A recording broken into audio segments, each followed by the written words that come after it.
నిధులు మన కొండగట్టు కరీంనగర్ కొండగట్టు ఆంజనేయ స్వామికి వాళ్ళు ఇవ్వడం జరిగింది. దేవుడు తెలంగాణ దేవుడు, ఆంధ్ర దేవుడు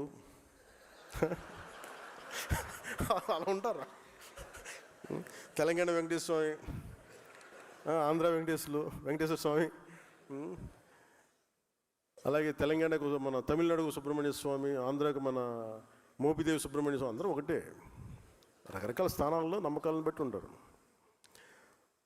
ఇవన్నీ అంటే మీకు ప్రాంతీయతను విస్మరించడం అంటే ఇవన్నీ కూర్చోబెట్టి మీకు స్థాయి, మానసిక స్థాయి పడిపోయే కొద్దీ ఇలాంటివి ఎత్తుకుంటాయి. కొన్నిసార్లు తప్పులు ఉంటాయి, తప్పులు కరెక్ట్ చేసి ముందుకెళ్ళాలి తప్ప అక్కడ ఆగిపోకూడదు. మిగతా వాళ్ళు ఎవరైనా మాట్లాడితే మీరు అలాంటి డిబేట్స్లో మీరు వెళ్ళకండి. పదవి బాధ్యత కింద చెప్తున్నా, అలాంటి డిబేట్స్కి మీరు వెళ్ళకండి. అని ఇవన్నీ ఎందుకంటే భగవంతుడిది హైందవ ధర్మం ప్రపంచంలో ఏ మూల ఎక్కడున్నా సరే ఇది అందరిది. ఇది అలాగే తిరుపతి బాలాజీకి డబ్బులు రిలయన్స్ అంబానీ గారి దగ్గర నుంచి మొహరుములు, ఇందాక నిన్న చెప్పిన ఢిల్లీ నుంచి ఒక ఆడబిడ్డ కూడా వచ్చి హుండీలో డబ్బులు వేస్తారు. ఆ డబ్బులు ఎక్కడికి వెళ్ళాలి ఏంటి అనేది అది స్వామివారి, అది వారి ఇష్టం. అది ఆయన ఎవరి ద్వారా నోటు పలికిస్తారు, ఎవరి ద్వారా చేయిస్తారో అది ఆయనది, అది మనకు సంబంధం లేదు. అందుకని ఇది అంటే ఇలాంటి వివాదాల్లో మీరు అనవసరంగా వెళ్ళకండి, నా ఉద్దేశం అది చెప్పడానికి కారణం. అలాగే అంతర్వేది రథాలు కానీ, ఎందుకంటే సెన్సిటివిటీ ఇంకోటి ఈ మధ్యన ఏమైపోయిందంటే కులాల మధ్య చాలా ఇబ్బందులు అయిపోతున్నాయి.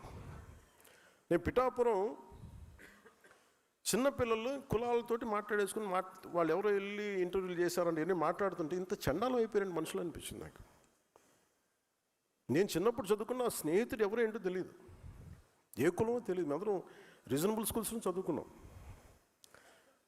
ఎక్కడ కూడా మా పక్క స్నేహితులు ఏ కులం అని తెలియలేదు. ఒకవైపు ఏమో అంబేద్కర్ గారి పేరు చెప్పి అనైలేషన్ ఆఫ్ క్యాస్ట్, కుల నిర్మూలన మాట్లాడతాం, ఇంకోవైపు కులాన్ని ఎగదోస్తూ ఉంటాం. BC schools, BC social welfare, SC ST welfare అని మనమే విడగొట్టి ఇవన్నీ చేస్తాం. జరగవా? అసలు పిల్లలకి కులం లేకుండా చేయవచ్చు కదా ముందు. అసలు ఒకటే స్కూల్ ఎందుకు పెట్టకూడదని ఆలోచన కలుగుతూ ఉంటుంది. ఎవరికి ఆలోచన అసలు నేను పెడదామా లేదా అంటే ఒకసారి మాట్లాడాల్సి వస్తుంది. ఎందుకు పబ్లిక్ డిస్కోర్స్లో మాట్లాడుతున్నా అంటే before I speak in cabinet I want this to be in public discourse. SC ST schools అని పెడతారు, బీసీ స్కూల్స్ అని పెడతారు. అంటే మీరు చిన్నప్పుడు వేరు చేస్తుంది కదా సొసైటీ. అంటే మీరు వేరు, మేము వేరు. పిల్లలందరూ కనీసం పిల్లలకైనా మన చండాలం, మన దరిద్రం మనందరికీ వచ్చేసింది అనుకుందాం. మనం మార్చుకోవట్లేదు. అట్లీస్ట్ పిల్లలన్నా చేయాలి కదా. మన మధ్యన ఎవరు హైకోర్టు జడ్జి, మన సుప్రీంకోర్టు జడ్జి ఎవరు మాట్లాడతారు, హైకోర్టు జడ్జి థింగ్ ఉత్తరప్రదేశ్, ఈ కులాలకి మిగతా కులాల నుంచి పెళ్లి చేస్తే బాగుంటుంది, వాళ్ళ అమ్మాయిని ఇట్లా ఇచ్చి పెళ్లి చేస్తే అసలు ముందు అక్కడ దాకా ఎందుకు వెళ్తారు? పెళ్ళి అనేది వాళ్ళ ఇష్టం. అది ఎవరిని చేసుకోవాలి, అది వాళ్ళ ఇష్టం. అది కనీసం మన చేతిలో ఉంది స్కూల్స్ కదా. స్కూల్స్లో కూడా మనం చేయలేకపోతున్నప్పుడు ఇంకా కరెక్షన్ ఎప్పుడు మా కుల నిర్మూలన అనేది జరగదు ఇప్పటికీ.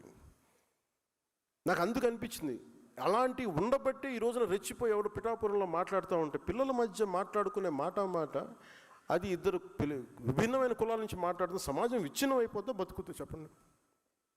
అంటే ఇవన్నీ ఎందుకు చెప్తున్నానంటే మీ స్థాయిల్లో యు ఆర్ ఎక్సలెంట్ లీడర్స్.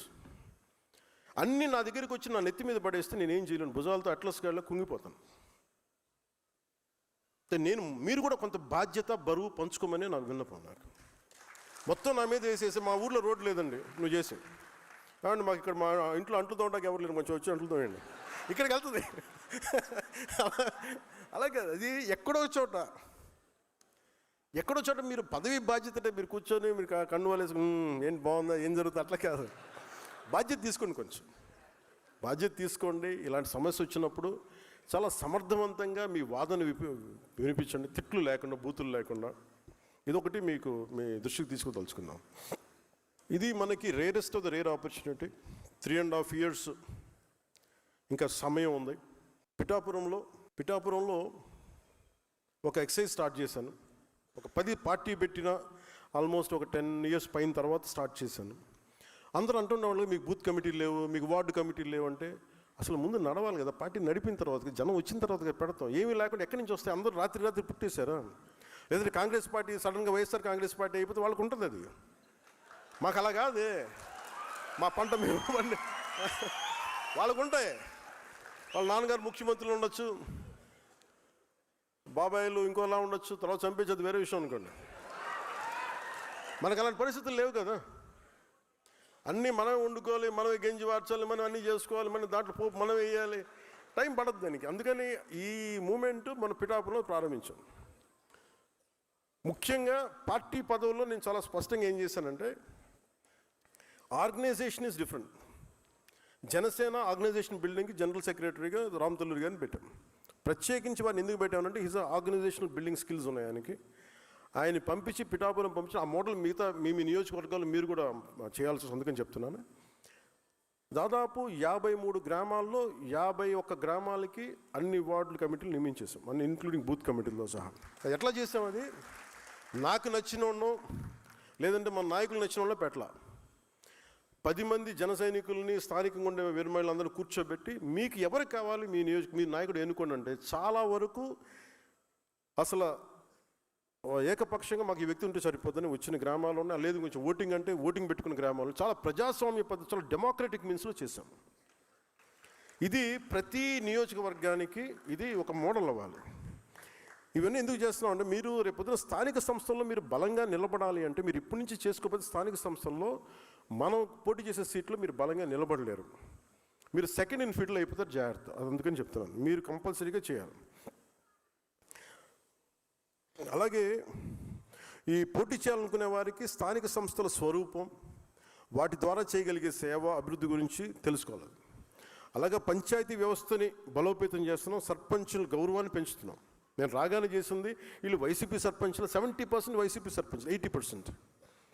మరి ఫస్ట్ 10,000 మొత్తం డబ్బులు విడుదల చేసాం. 15th ఫైనాన్స్ కమిషన్ నిధులు కూడా వెళ్ళినాయి అంటే వాళ్ళు మన వాళ్ళని కాదు, వ్యవస్థను బతికించడానికి వాళ్ళ వైసీపీ సర్పంచ్లను వాళ్ళ ఖాతాలో డబ్బులు పడ్డాయి. ఇంకా వ్యవస్థను బతికించేవాడు మనని చూడకూడదు, అది నిష్పక్షపాతంగా ఉండాలి.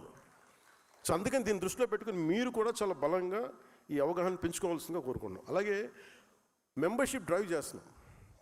నేను మన చాలాసార్లు అయిపోతుంది మెంబర్షిప్ డ్రైవ్, మనకి జనసేన పార్టీ మెంబర్షిప్ డ్రైవ్ అంటే ప్రతి ఒక్కరు కూడా మీలో కూడా నాకు తెలిసి 95% మెంబర్షిప్ ఉండుంటారు, 5% మిస్ అయ్యారు నాకు ఎందుకు అనిపిస్తుంది.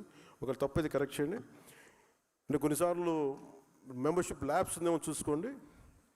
మెంబర్షిప్ లేకుండా జనసేన పార్టీకి పదవి పొందడం తప్పదు. సో దయచేసి ఎవరైనా ఉంటే, ఒకళ్ళిద్దరు ఉంటే దయచేసి దాన్ని కరెక్ట్ చేసుకోండి.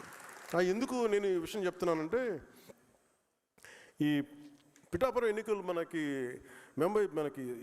వార్డు కమిటీలు ఎన్నికలు జరుగుతున్నప్పుడు చాలామంది వచ్చి మేము కూడా జనసేన అంటే కండువా వేసుకుంటే జనసేన మెంబర్ అవి తీరాలి. మీరు కండువా వేసుకున్నంత మాత్రం జనసేన మెంబర్ అవ్వాలి. క్రియాశీలకంగా పనిచేయాలి. అది కూడా ఏంటంటే కొన్ని సంవత్సరాలు పనిచేసిన తర్వాత నీకు ఏదో పోటీ చేస్తే అది పెట్టాను దానికి ఒక రూల్ పెట్టాను దానికి.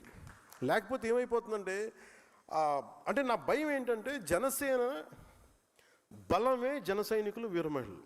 ఈరోజు ఇంతమంది ఆడబిడ్డలు కూర్చొని పోరాటం చేశారంటే వాళ్ళకి ఏ పదవి ఉందని, వాళ్ళకి దెబ్బలు తిన్నారు. ఇందాక చెప్పిన బ్రాహ్మణ్ కార్పొరేషన్ చైర్మన్ కానీ